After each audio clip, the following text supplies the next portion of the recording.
April 1945, Philippines. The camp smelled of iron and rain. Water gathered in shallow puddles between bamboo huts, each one roofed with ration crates and tar paper stamped U.S. Army supply. On the hillside above them, the Pacific's humidity shimmered around the wire. Inside, women in gray cotton uniforms sat cross-legged on the packed earth, waiting for orders they did not yet understand.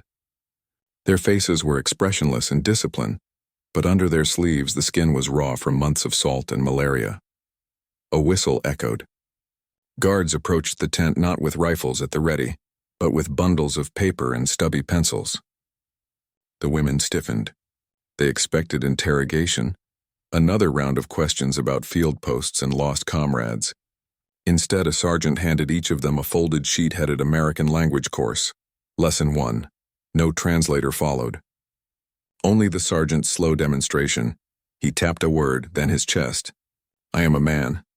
Confusion rippled through the line of captives. A nurse whispered to the woman beside her, They make us learn. Why? But as the guards withdrew, the air shifted. For the first time in years, these women held permission to speak a foreign sound without consequence. A single syllable bridged the gulf between war and whatever came next. At that humid edge of defeat, the most unlikely campaign of the Pacific began. A war replaced by words, fought not with fear, but with phrases shaping the outlines of peace. Because what happened inside that camp would echo far beyond its fences. The moment Japanese women prisoners realized that the victors meant to conquer only their silence. Before the Philippines became a classroom, the Pacific had been a graveyard. From 1942 through the final months of 1944, Japan's outward expansion dissolved into retreat, and with each surrender line came the unrecorded capture of its women. They had entered the war not as soldiers but as auxiliaries, nurses, clerks, typists, and communicators scattered behind collapsing fronts from Burma to Mindanao. When the Imperial Army's positions crumbled, many were ordered to remain with the wounded. It was supposed to be an act of loyalty. Instead, it became confinement. For them, capture was a word rarely spoken aloud. The doctrine that had raised these women forbade surrender. Japan's education system before 1945 bound femininity to obedience and silence, a cultural armor as rigid as steel. Wartime propaganda celebrated service and sacrifice over survival. Even the imperial rescript on education recited in schools drew a straight line from the household to the emperor's will. To women trapped in the jungles of Luzon, the idea that one might live after defeat was inconceivable. Small grenades were kept for final moments. Cyanide ampoules for mercy. Fear of dishonor outweighed fear of death. When American and Filipino troops discovered women hiding among medical tents during their advance through the Philippines in early 1945, both sides hesitated to react. The captors uncertain how the captured would behave. The women frozen between disbelief and exhaustion. American field reports described them as nurses of high discipline, minimal speech. Each carried a Red Cross armband, though none knew whether it would matter. Yet contrary to every rumor that Imperial headquarters had spread about the cruel Yankees, the guards offered food before questions. They were processed through emergency prisoner compounds hastily built by engineer battalions. The camps lacked comfort, tents, muddy paths, ration cans. But they were governed by military routine rather than vengeance. Among the prisoners were women of the WWII, the 2nd Eastern Medical Unit. Their commander, a matron in her 40s, addressed an American officer through an interpreter. We will work if work is given. It was the first time most had spoken to a foreigner. The officer nodded and replied, words that no Japanese manual had prepared them for, that their duty from now on was to rest and recover. In that small exchange, hierarchy fractured. Authority had transferred not by rank but by gesture, a hand extended instead of a weapon raised. The U.S. Army's policy for handling Japanese prisoners, refined in the Central Pacific campaigns, emphasized humane treatment as both moral stance and strategic calculation. Intelligence officers observed that acts of unexpected kindness elicited cooperation faster than threats. Psychological warfare divisions tested this repeatedly, broadcasting safety guarantees, dropping leaflets promising medical care to anyone who surrendered, and training guards to enforce discipline without humiliation. In the Philippines, The presence of women complicated an already experimental doctrine. There were no precedents for large female POW groups, yet commanders chose to apply the same principles: containment through routine and control through education. It began with literacy. Many captives understood English in traces, absorbed from pre-war schooling. To occupy restless minds and prevent hysteria, camp officers supplied reading material stripped from abandoned American libraries, children's dictionaries, basic textbooks, and old government primers. Chaplain Corps and Red Cross nurses improvised lessons under canvas roofs. At first it was recreation. Later, it became curriculum. By teaching language, the U.S. forces discovered a secondary weapon: understanding. An interpreter recalled, "They listened because they expected orders, and found instead information." For the Japanese women, these lessons dismantled years of indoctrination more completely than interrogation ever could. The mere act of practicing English phrases challenged the belief that communication with the enemy defiled purity. Each new word, "thank you, tomorrow home," broke through internal walls built by rhetoric and fear. Exposure replaced isolation. Yet while the camp settled into routine, empathy remained awkward. American guards, many barely older than the prisoners, balanced duty and discomfort. Letters home show them writing of girls our age from another world. Photographs later released by the Red Cross depict subdued classrooms, rows of exhausted women with pencils worn to splinters, an American officer standing beside a chalkboard reading Lesson 3, Simple Conversation. In this strange symmetry, victory translated itself into vocabulary. Back in Tokyo, none of this was known. News of surrender camps was censored or dismissed as Allied propaganda. Families of the captured were told nothing. Shame sealed silence tighter than secrecy. But within the barbed wire of those Philippine compounds, a transformation was beginning. A quiet, word-by-word exchange reversing the tides of hostility. It was not spoken as forgiveness yet. It was spoken as comprehension. What began as caution would soon formalize into policy. A realization by generals and educators alike that the path to reorganizing a nation might be traced through language itself. Once the immediate violence ceased, the American command turned pragmatist. The problem before them was not only how to confine an enemy, but how to reconstruct one. By mid-1945, as liberation armies stabilized the Philippines and Okinawa, the U.S. had begun preparing for the governmental mechanics of victory. Each captured community, whether composed of soldiers, civilians, or the medically trained, offered an opportunity to test policies that would soon guide the occupation of Japan itself. Within these improvised POW compounds, the experiment was small in scale yet vast in implication. American officers authorized chaplains, nurses, and intelligence personnel to create structured programs labeled re-education. They were intended initially to depress fanaticism and break isolation through routine study. Classrooms began as open shelters built from ammunition crates and shipping tarps. By August 1945, the camps around Tacloban, Luzon, and Leyte possessed organized timetables. Arithmetic in the morning, language practice in the afternoon. Supplies arrived through Red Cross channels.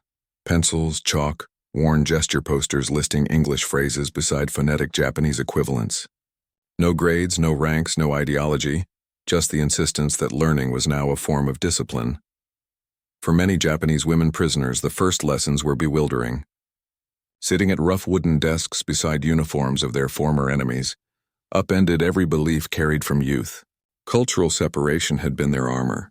The American classroom demanded exposure, yet the method, patient repetition, clear commands, praise for correctness, mirrored the militarized education style they already knew. A peculiar comfort emerged. Obedience transformed into comprehension. They wrote vocabulary lists in meticulous script. Freedom bred thank you work. The words held unfamiliar moral weight. Freedom, once a threat to order, now promised safety. Bread, once scarce, meant survival. Even work shifted meanings, stripped of servitude. American officers noticed side effects. Records from the 1st Cavalry Division's Civil Affairs Unit note improved emotional stabilization among female prisoners engaged in scheduled instruction. Learning dulled the ache of waiting. It also provided interpreters. Soon instructors used bilingual students to communicate camp directives, easing tensions. Chance conversation morphed into connection. One Red Cross nurse wrote, "Their courtesy was exact, their curiosity endless. They asked what American girls studied, what they ate, what songs they knew. She answered slowly, each word repeated, shaping bridges out of syllables. Outside the wire, Japan's mainland spiraled toward collapse. Tokyo burned. Communications failed. The few reports reaching POW outposts spoke of endless evacuation lines and dwindling rations. Inside those same outposts, something entirely opposite unfolded. Stability, governed by grammar. The irony was not lost on either side. American officers joked that the safest classroom in the Pacific was a POW camp. Psychologists assessing post-combat morale cited the women's behavior as proof that humane treatment neutralized resistance faster than punishment. Those memos moved up channels toward headquarters. By September, educational rehabilitation appeared in draft proposals for post-war Japan. The idea that a nation could be pacified through instruction, rather than occupation alone, had its first demonstration beneath tarpaulin roofs in the tropics. When the surrender announcement reached the camp by radio, none of the instructors cheered. Many prisoners sat motionless as if uncertain of translation. For them, capitulation was not news but confirmation. Defeat had already been lived day by day, word by word.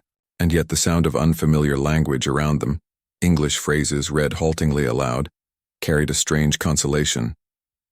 To speak was to continue existing. Some cried quietly over open notebooks. A U.S. corporal standing nearby recorded in his log. They understood enough English to know it was finished. And they kept repeating the word peace as if to test its meaning. Within weeks, transport authorities began organizing repatriation. American naval vessels ferried the prisoners from island bays toward a ruined homeland. On decks lined with crates and canvas, women clutched their minimal belongings. English glossaries, Red Cross blankets, slips of paper scrawled with addresses of American nurses. When the ships approached Yokohama harbor, the devastation stretched silent beyond gray water. Skylines of skeleton frames where neighborhoods had once stood. Many recognized nothing. Yet on the cargo manifest beside their names appeared a new notation. Language-trained personnel. Release recommended for civic instruction. What had started as a footnote of mercy in captivity had positioned them, inadvertently, as emissaries of understanding. Months later, occupation planners rediscovered those field reports. Civil information and education sections under General Douglas MacArthur seized upon them as proof that education, especially the teaching of English, could accelerate Japan's reintegration into the world. Female aides from Red Cross camps were invited to assist in district schools. Several of the former prisoners agreed, standing before blackboards in rebuilt classrooms, repeating once again the same lesson that had startled them aloud in the Philippines. This is a book. The gesture that had once bridged captor and captive now bridged conqueror and citizen.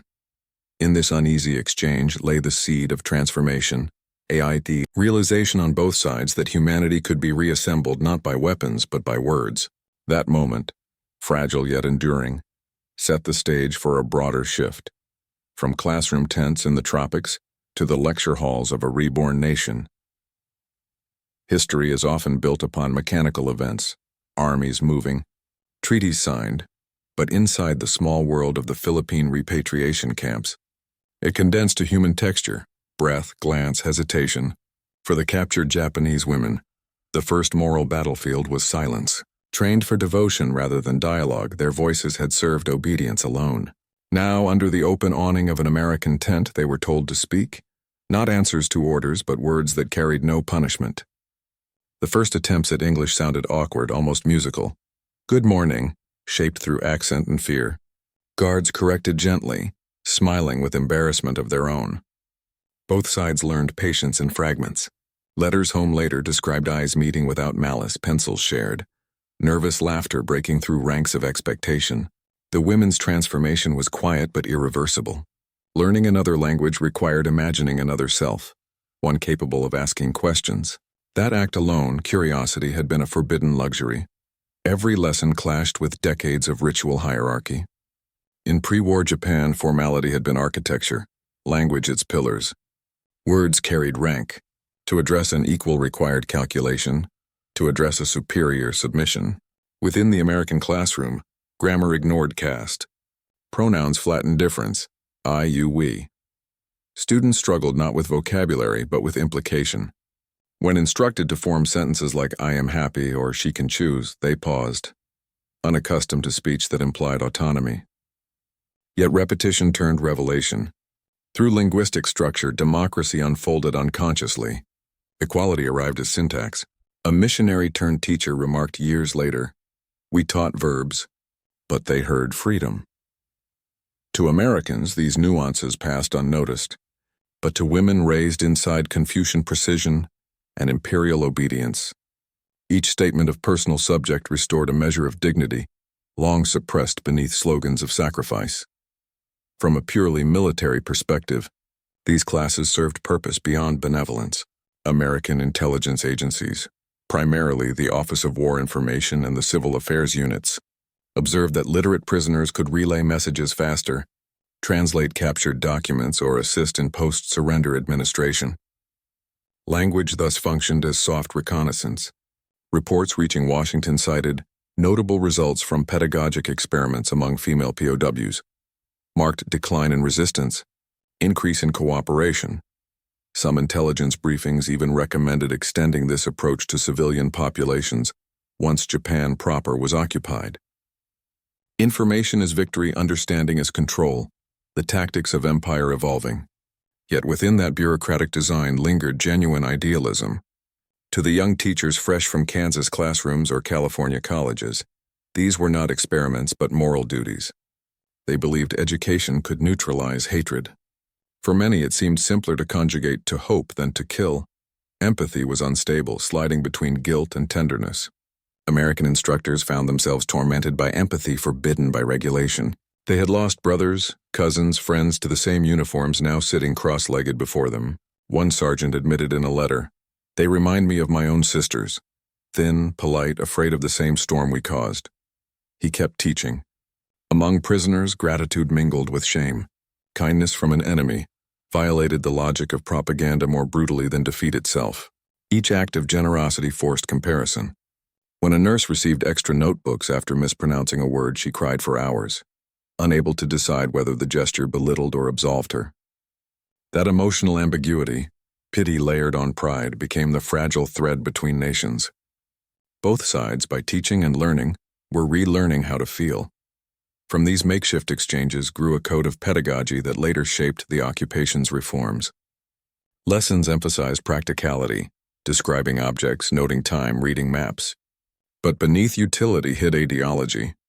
Language taught cooperation, conversation, logical argument, traits alien to authoritarian culture. By 1946, former POW instructors assisted in drafting Japan's new educational standards, replacing rote memorization with inquiry. The young women once captive in camps translated between American officers and Japanese bureaucrats during those earliest hearings.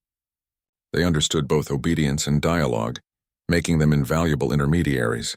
One interpreter wrote in a post-war journal, "We had been conquered by knowledge first, and knowledge did not wound." Education had transformed from tool of captivity to seed of reconstruction. Through these intertwined angles, human, cultural, tactical, emotional, and educational, the story widened beyond prison compounds. Behind each pencil stub and lesson book lay an early model of what the world would soon call rehabilitation. And before long, that quiet experiment would mature into policy, tested not on paper, but in the ashes of Japan itself. To the Americans who supervised these lessons, decency itself had strategic value. The same army that firebombed cities by night now taught phrases of courtesy by day. This contradiction haunted commanders but justified itself through outcome. General MacArthur's staff described education as the moral assertion of victory, proof that democracy won not because it destroyed, but because it could rebuild. Instructors were told to treat every classroom as a statement of principle, order without cruelty, structure without indoctrination. For many teachers, conscience found relief in repetition. Each yes, no, and thank you felt like restitution for the thunder that had preceded it. They were not missionaries of faith, but of comprehension, a subtler evangelism where justice spoke through grammar. Their belief that compassion could coexist with authority distinguished the occupation's earliest months from past empires. If warfare is humanity's collapse, education was its reconstruction, one tense corrected at a time. Inside the former prisoners, the same struggle inverted. How does one rebuild inner hierarchy after obedience has failed? Psychologists attached to the camps observed that learning the language of the enemy produced cognitive dissonance, followed by release. To master foreign pronunciation required flexibility, and flexibility softened rigidity. In lesson books scrawled with phonetic notes, they replaced imperial slogans with syntax exercises. Gradually, resentment dissolved into curiosity. A diary recovered decades later from a repatriation ship records a single line. "I thought humiliation worse than death, but speaking made me alive." That small sentence carried an entire nation's shift from fatalism to adaptation. By articulating sound outside ideology, they regained agency. Word by word, they were re-entering the world. On both sides of the barbed wire, leadership adjusted to a novel terrain. Instructors, mostly lieutenants or sergeants untrained in pedagogy, became symbols of an America confident in procedure rather than charisma. Their quiet authority depended on consistency, not spectacle, the same rhythm that had powered convoys across the Atlantic and bombers across the Pacific. Among Japanese participants, leadership emerged not from rank but from comprehension. Those who absorbed vocabulary first naturally guided peers, eroding previous hierarchies. The new order was intellectual rather than military.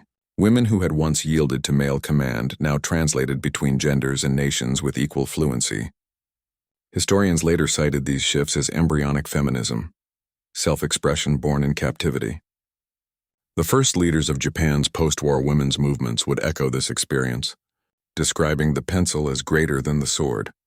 Across occupied Asia, the re-education of wartime enemies became both template and controversy. Critics accused the U.S. of exporting ideology disguised as literacy, yet few could deny its effect. Japan's post-war stabilization relied more on classrooms than bayonets. The lessons begun in camps expanded into national curricula redefined by American advisors. For the United States, the moral return on investment was immense. Obedience turned into partnership. For Japan, the yield was survival through adaptation rather than resistance. Each English phrase learned in a tent echoed later in trade offices, classrooms, and diplomatic meetings. Language had quietly redrawn the map of influence without need for occupation forces. It was soft power before the term existed. By 1946, released women carried their notebooks into a decimated Japan. They became interpreters for Red Cross relief, secretaries in Allied headquarters, and teachers in newly reopened schools. When asked why they had volunteered, one replied, "Because they taught me to read my enemy's heart."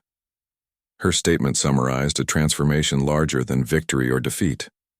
Understanding as inheritance. The English phrases learned under tropical rain survived reconstruction and prosperity, leaving grammatical traces in a culture once armored by isolation. Every later exchange student, newspaper editor, or flight attendant who spoke in practiced bilingual rhythm unconsciously repeated the cadence born in those camps. War had supplied vocabulary for peace, through every angle, moral, psychological, political, and continuous. The same conclusion took shape. The American classroom within captivity succeeded where propaganda had failed. It convinced its students not of superiority but of possibility. Next would come the true proving ground, when those lessons met a destroyed homeland that suddenly needed new language for survival. September 1945, Yokohama. Repatriation Camp Number 2. The harbor was thick with fog and unburned smoke from the destroyed city. American transport ships groaned at anchor, their decks stacked with supplies, typewriters, and medical crates. Inside, a recaptured elementary school converted into a processing center. Rows of Japanese women sat on wooden benches beneath cracked ceilings, papers in their hands reading provisional release, subject to orientation. Orientation meant one thing: more lessons. General Douglas MacArthur's headquarters, newly established in Tokyo's Daiichi building, had devised a program known as Civil Information and Education, CIE, a scheme to stabilize the defeated nation not through surveillance, but through schooling. Many of its earliest civilian participants were these same former POWs, women fluent in rudimentary English from their months in American custody. They became both symbols and intermediaries of policy, summoned to classrooms once more, but now as assistants rather than students. Their lives lay balanced between shame and utility. For half a decade, propaganda had told them Americans were demons. Now they carried lesson folders embossed with the stars and stripes. Even for the victors, the irony was sharp.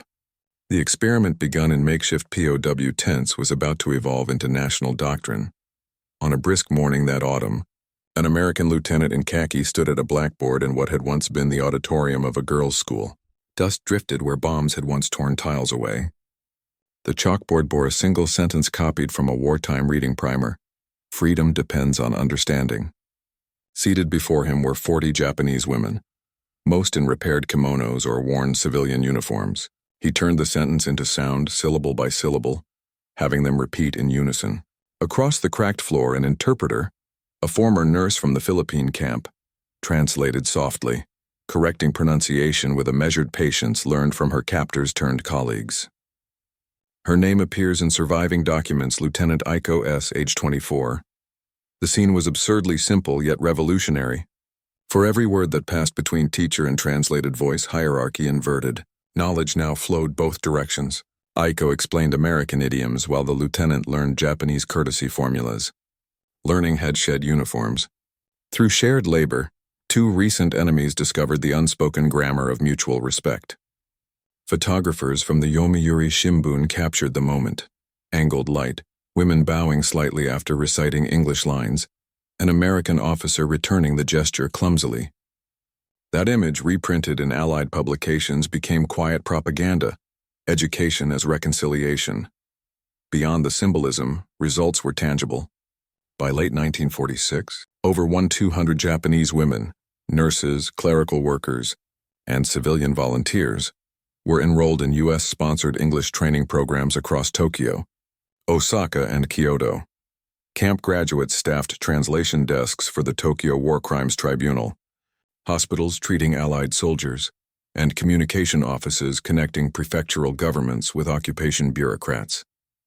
Each carried fragments of the same discipline once practiced behind barbed wire: precision, repetition, order through grammar. The language that had once represented enemy domination became a livelihood. For their American supervisors, the success was both moral vindication and logistical surprise. Reports sent to Washington highlighted female adaptability as evidence that Japan could be re-educated faster than anticipated. The Pentagon Civil Affairs Bulletin No. 12 praised the remarkable progress of former enemy nationals acquiring English in under 9 months. What these memos overlooked were the deeper implications. Every demonstration class that ended with applause represented not just new communication, but the collapse of one of Japan's oldest social barriers: the notion that women spoke only through deference. Now, conversation itself enacted freedom. In the ruins outside those classrooms, laborers rebuilt rail stations and power lines. The same word taught in every lesson work took on tangible weight. Students translated warning labels for machine parts, painted English signs for transport routes, and stitched lesson notebooks beside makeshift stoves. A nation shattered by industrial warfare was rediscovering industry through language. American officers spoke of productivity. Their students spoke of purpose. The two terms slowly became synonyms. Some evenings after classes finished, Aiko and fellow interpreters returned to small dormitories lit by kerosene. They practiced English among themselves, voices echoing cautiously in the broken windows. Neighbors sometimes mocked them as collaborators. Others watched with curiosity. When children peeked through doorways to listen, the women handed them pencils and repeated simple greetings. Without formal decree, grassroots education spread through neighborhoods faster than occupation pamphlets. By 1947, government inspectors noted unprecedented civilian engagement in informal English study. Ordinary citizens, shopkeepers, train clerks, widows, sought lessons from these women once branded as prisoners. Peace arrived not by decree but by conversation. Meanwhile, MacArthur's headquarters formalized what it called education for democracy. Textbooks rewritten under American supervision emphasized cooperation, civic duty, and gender equality. Behind these policy drafts floated unseen influences, reports written years earlier from those subtropical camps describing language as therapy. The chain from experiment to institution was direct. The same tents that had sheltered captives under rain in 1945 now cast long shadows over universities rising in 1948. Japan's reconstruction was literally speaking English at a ceremony concluding the first National English Instructors Seminar. An American colonel addressed the audience of Japanese teachers. Words are bonds stronger than treaties. The interpreters rendered his statement plainly. Applause followed not because of grandeur but because everyone understood its irony. The language of war had become the grammar of peace. Yet the experiment's emotional center still belonged to those first learners, the captured nurses and clerks whose notebooks survived folded between ration papers. Their handwriting, looping and uncertain, records the first reconciliation written in phonetics rather than policy. What began in captivity had crossed into culture, and soon into identity itself. By the winter of 1946, the experiment that began with a handful of pencils behind barbed wire had expanded into a movement that reached classrooms from Hokkaido to Kyushu. Within the ruins of the imperial capital, former auxiliaries of the military now stood in rows before chalkboards, correcting pronunciation for children who had never heard the word democracy. The occupation authorities referred to them administratively as local teaching aides. To their pupils, they were simply sensei, one of them. Misaki Takagi, formerly a field clerk captured in the Philippines, stood inside a bomb-damaged schoolhouse rebuilt with lumber-stamped USN. Her class practiced the alphabet with brushes dipped in soot ink. Each letter represented an effort not only of learning, but of belief that knowledge itself could rebuild their homeland. Outside, crows perched on the skeleton frame of a former air defense tower, watching the scene below. Where anti-aircraft guns had once fired against invisible enemies, children now wrote on scrap paper words like sky, peace, future. The transformation carried quiet gravity. Every repetition of sound represented resistance to despair. American filmmakers from the Signal Corps documented these lessons as evidence of progress. Using surplus 16mm stock, they filmed smiling faces, clean uniforms, and cooperative teachers, a vision of benevolent occupation designed to reassure taxpayers at home. But in raw footage that never reached theaters, shadows of fatigue lingered. Teachers' hands trembled from malnutrition. Classrooms lacked windows and heat. Still, the rhythm of voices rose from rubble like a hymn. For both victors and defeated, it was music foreign yet familiar, the cadence of routines replacing destruction. The effect rippled beyond education. In markets across Tokyo, new shops displayed bilingual signs: bread, birretto, coffee, books. Language had become commerce, exchange, and aspiration. When letters from former prisoners reached American instructors, they often included photographs of these small businesses, proud proof of survival. One note to a Red Cross nurse read, "You told me English means door. Now I walk through." Such sentences carried symbolic weight far beyond grammar. They were monuments carved in paper. Meanwhile, American policymakers analyzed the phenomenon with bureaucratic precision. Office of Information Services reports described favorable cultural assimilation through linguistic initiative. But the human reality defied summary. Teachers still bowed instinctively to passing officers, blurring equality with courtesy. American officials wrestled with their own contradictions, trying to promote democracy while administrating empire. The English language floated between generosity and control, between invitation and influence. Yet for the women who had lived its evolution, the argument was irrelevant.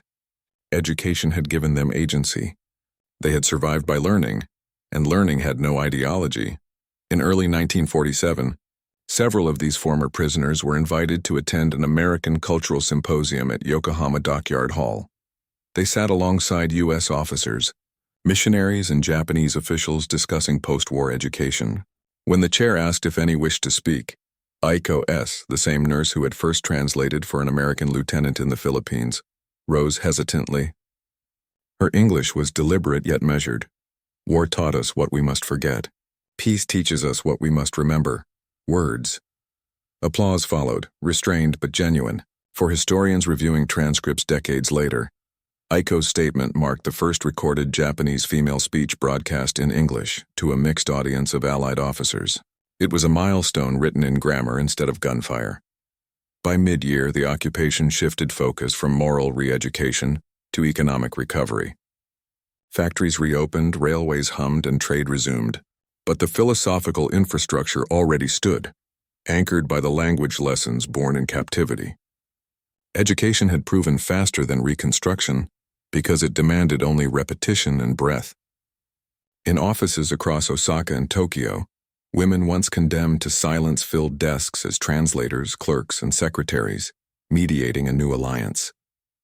The American press labeled them apostles of the air, a melodramatic phrase that nonetheless captured truth. They carried the vocabulary of connection. For many of these women, personal life began only after surrender.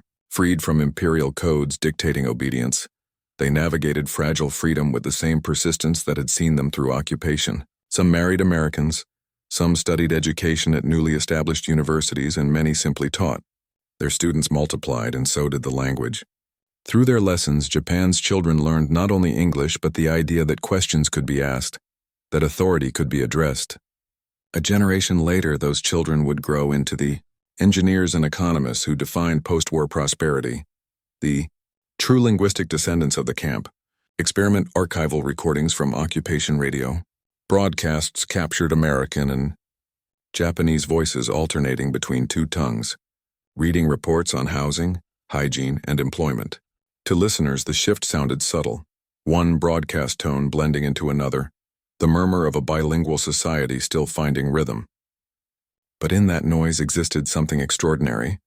The soundproof seal of war had finally broken. The sight of contrails no longer signified fear.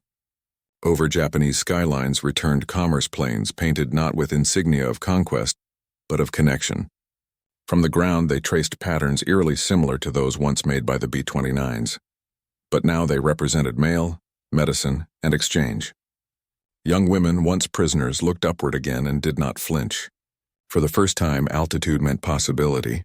Within a mere 2 years, the cultural sky had been reclaimed. The English lessons that began in the silence of surrender had become the spoken architecture of peace. What had started as an act of mercy under canvas tents had turned into the template of Japan's rebirth. And for both sides, it proved an unexpected truth, that the hardest languages are not foreign. They are forgiveness and understanding. By 1948, Japan's reconstruction had matured into rhythm, a society rebuilding itself through steel, timber, and syllables. Factories now echoed with mixed speech, foremen shouting in Japanese, engineers responding in clear, accented English learned from pocket dictionaries distributed by the occupation authorities. Schoolyards rang with a new sound, children practicing foreign vowels among the creak of repaired swings. The same women who once studied in captivity now shaped that chorus, their notebooks frayed but treasured. Their students would one day call them the bridge generation. In official American correspondence, these results were measured with quantitative detachment. Reports from General MacArthur's Civil Information and Education Section, 1948-49, detailed literacy rates increasing by 70% in English, comprehension among trained teachers. Statistics framed what no numbers could fully express: the restoration of curiosity. Democracy, the occupiers concluded, required communication more than conviction. Language had become policy, and education its logistics. The classroom system designed for repatriation was now the model for national reform. Inside Tokyo's newly rebuilt Kudan Girls' School, English textbooks arrived by the crate. Printed in Manila on recycled paper, each carried the U.S. War Department insignia. Their first page featured the same motto spread by the Red Cross during POW instruction: "Freedom depends on understanding." For head teachers like Misaki Takagi, formerly the clerk trapped in the Philippines, the motto was personal history. She kept her original wartime primer near the lectern as a relic, its pages browned by tropical humidity. Every time a pupil stumbled over pronunciation, she recalled her own voice, hoarse with fever and fear, repeating "tomorrow" under canvas years earlier. Now, in a classroom smelling of chalk and hope, the word required no translation. American administrators observed with cautious admiration. The initial goal had been cultural pacification. The result was transformation. Nowhere else in Asia had occupation yielded so little hostility and so much imitation. Time magazine dubbed it the miracle of manners. Yet beneath those headlines lie smaller miracles. A Japanese widowed teacher marrying her American colleague. Students sending letters across the Pacific addressed to our friends who taught us peace when in exchange. Program for young women launched through the YWCA's new office in Ginza. Each of these acts was the legacy of that first pencil and paper offered through barbed wire. Economically, the language link paid early dividends. Interpreter-trained women staffed shipping companies reopening trade with allied nations. Their command of English synchronized Japan's recovery with global markets faster than predicted. U.S. planners, eager to stabilize the region against communist expansion, applauded this collateral success. Education had forged an ally more resilient than armies. Where fire and famine had failed to unify, grammar and enterprise prevailed. Still, the personal dimension persisted. Many of the former POW students carried scars, both literal and psychological. Nightmares of captivity alternated with guilt for survival. Teaching became therapy. In interviews recorded by sociologist Kita Toru in 1952, one woman confessed, "I could not pray, but I could teach. It was the only proof that I had changed." Her words embody the moral weight of rehabilitation, victory not as conquest, but as introspection. For her generation, English was no longer the enemy's tongue. It was the sound of endurance. Across the Pacific, American opinion shifted from triumphalism to reflection. Veterans who had once guarded those prisoners began sending letters to their former students, a rare correspondence between conqueror and captive. One such letter, archived at the University of Michigan Library, reads, "I still remember your careful handwriting on the chalkboard. I thought I was teaching you our language, but it seems you were teaching me forgiveness." Signed simply, John Tacloban, 1945. In this exchange, the morality of the occupation blurred into mutual gratitude. Both parties discovered redemption in repetition, sentences reshaping memory. Japanese newspapers in 1949 chronicled these transformations with a mix of pride and irony. Headlines proclaimed, "POW students become teachers of English," accompanying small photographs, smiling women in modest blouses beneath the caption, "Daughters of Reconstruction." Yet within editorials ran the deeper realization that women's advancement was inseparable from defeat. Equality had entered through surrender, an irony not dismissible even to its beneficiaries. Nevertheless, progress required acceptance rather than apology. The same culture that once deified sacrifice now sanctified perseverance. From this paradox of ruin emerged the foundation of modern Japanese education, efficiency paired with humility. As Reconstruction intensified, the influence of language seeped into daily life. Newspapers adopted English loanwords.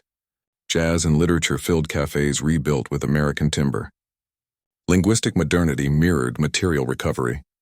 The B-29's hum had faded, but its cadence persisted in civilian industry, a synchronization of schedules, machines, and voices. What the war had destroyed materially, it had endowed spiritually. Discipline translated into diligence, submission reshaped into skill. Inside every productive factory and well-lit classroom echoed the unspoken rhythm of those wartime lessons. Each drill, each phrase, each pronunciation mistake corrected, carried into the post-war psyche the conviction that precision itself could equal peace. By the dawn of the 1950s, the world looked upon Japan's metamorphosis with astonishment. Few realized that beneath its surface of technology and trade pulsed an older heartbeat of memory. The sound of women once considered vanquished, speaking foreign words that had saved them. The next chapter would document how these voices, multiplied across generations, transformed a nation from occupied country into cultural collaborator. By 1950, the United States occupation officially ended, yet its echo remained in every Japanese train station announcement, every bilingual sign, and every classroom where the alphabet was rehearsed before sunrise. Language had outlived the politics that delivered it. Those who once traced English letters by kerosene light now taught their own children fluent conversation, unaware that their daily recitations were living monuments to that post-war transformation. The influence was not confined to schools. Cinema, advertising, and business adopted English loanwords that subtly reshaped the nation's rhythm, compressing syllables of optimism into phrases like salaryman and modern girl. In the rebuilt department stores of Ginza, Slogans appeared in both languages, promising customers a future defined by comfort rather than conquest. Historians later termed the period the grammar of recovery. Where Western observers saw economic renaissance, Japanese sociologists saw continuity. The discipline of war converted into the diligence of reconstruction. Those early learners, nurses, clerks, and prisoners had proven language as viable infrastructure. Through education, they rechanneled the collective will that once endorsed sacrifice into labor for stability. Japan's ascent into global markets owed as much to syntax as to steel. Policies drafted during MacArthur's tenure institutionalized this connection. The 1947 Education Basic Law and New Constitution both echoed lessons written years earlier on improvised blackboards. Respect for individual dignity, freedom of speech, equality under education. Every clause could be traced back to the experiment born in the Philippines camps where teachers and prisoners shared notebooks. For the United States, the success validated a new strategic philosophy: persuasion through procedure. The Pentagon's post-war planning adopted Japan's example as blueprint for future occupations. West Germany, Korea, even Vietnam decades later, all carried elements of what became known as the Japanese model. Soft power, showcased long before the term existed, replaced open intimidation with patient indoctrination of ideals through classrooms, media, and trade. The first line of that doctrine was not an overt military victory, but a simple exercise in comprehension. An American sergeant and a captured nurse practicing pronunciation. From that fragile moment had grown a continental realignment. Meanwhile, in homes across Japan, these women who had once repeated the word peace to test its sound continued living quietly within its meaning. Interviews conducted in the 1960s reveal humility rather than pride. One former POW teacher told historian Nobuko Okada, "We thought we had been broken, but later realized we had been opened." Her photograph shows a slight woman standing before a blackboard adorned with English phrases written by grade school students. The chalk dust coats her hands like flour. She smiles faintly, a gesture of endurance mistaken often for serenity. Behind her hang both flags, US and Japanese, faded from sun. That pairing, commonplace within post-treaty schools, would have been unthinkable only 5 years earlier. Socially, the ripple widened. Marriage records and immigration rosters reveal a modest but steady number of unions between Japanese war survivors and American personnel. Children of such families grew up bilingual, carrying dual identities that would later populate diplomatic corps, trade delegations, and universities. The very bridge that had spanned enemy camps now existed in households. By mid-century, Japan's reputation had shifted from aggressor to ally, its global image defined by efficiency and civility rather than militarism. Every transaction, every treaty signing conducted in 2 languages carried a miniature echo of those first tentative lessons of mercy. And far from Tokyo, in the archives of the Red Cross in Geneva, faded documents still preserve the bureaucratic origins of this story. Attendance rosters, evaluation notes, even sketches of homemade diagrams used by instructors in the tropics. In one margin, a nameless officer scrawled a comment almost philosophical: "Teaching language to captives is the surest sign the war is ending." Perhaps he did not realize how prophetic the remark would become. By the start of the 1970s, a lifetime after surrender, surviving members of those women's units convened reunions. They met in community halls under banners reading "Friends of Freedom." Photographs from those events show wrinkles instead of wounds, reading glasses instead of helmets. In group portraits, they hold English textbooks published decades earlier, the covers cracked from use. No anthem plays. They simply talk. A few lines of correspondence survive among their archives, short letters written to their former American instructors. One from Aiko to a sergeant in California. "Our skies are clear. Our students laugh. You will understand what that means." Her handwriting loops with the same careful strokes once practiced on ration paper. The letter ends, "Thank you for giving us voice." Historians examining Japan's post-war progress often identify industry, policy, or diplomacy as engines of success. But beneath those frameworks lay a quieter mechanic: the human capacity to learn, and by learning, to forgive. The Japanese women POWs were surprised when Americans let them learn English because education resembled absolution. It asked them to create new meaning from the ruins of defeat. What began as survival training became the moral foundation on which a nation rebuilt identity. Through shared words, adversaries discovered equilibrium. No treaty inscription or monument could articulate that as eloquently as the sight of a teacher tracing letters on a recycled blackboard before a class of children who knew only peacetimes. Thus the aftermath of their captivity endured not as memory of confinement, but as the architecture of freedom itself, a legacy written not in stone or blood, but in language. Words became their shelter, understanding their redemption. History often measures conquest by territory, yet the truest victories are spoken, not drawn. What emerged from those tropical camps was not a lesson in dominance, but in transformation, proof that mercy can reorganize a world faster than power. When minds absorb each other's words, borders become negotiable.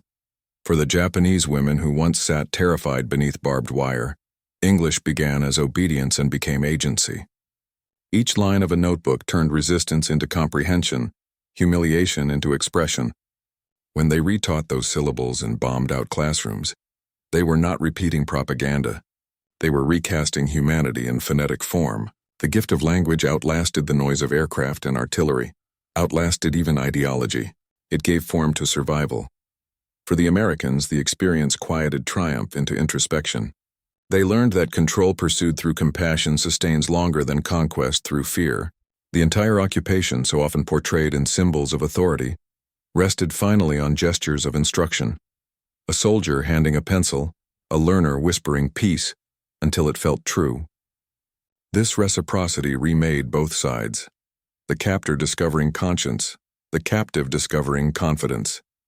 Decades later, the world built from those syllables spans ocean and memory. Trade routes, classrooms, and embassies still echo with the pragmatic cadence first heard in tents under Philippine rain. It is the rhythm of patience, of translation, of endurance turned into structure. What began as a lesson in vocabulary became civilization's postgraduate course in empathy. So when we recount the story of how Japanese women POWs were surprised when Americans let them learn English, we speak less about grammar than about grace, the human instinct to teach rather than punish, to listen rather than gloat. Out of that moment of unthinkable generosity rose a language not just of words but of peace itself. And long after both armies disbanded, that dialogue continues, written across skies once divided by war. If you liked this story, give the video a like, subscribe to the channel, and share your thoughts in the comments. Thanks for watching.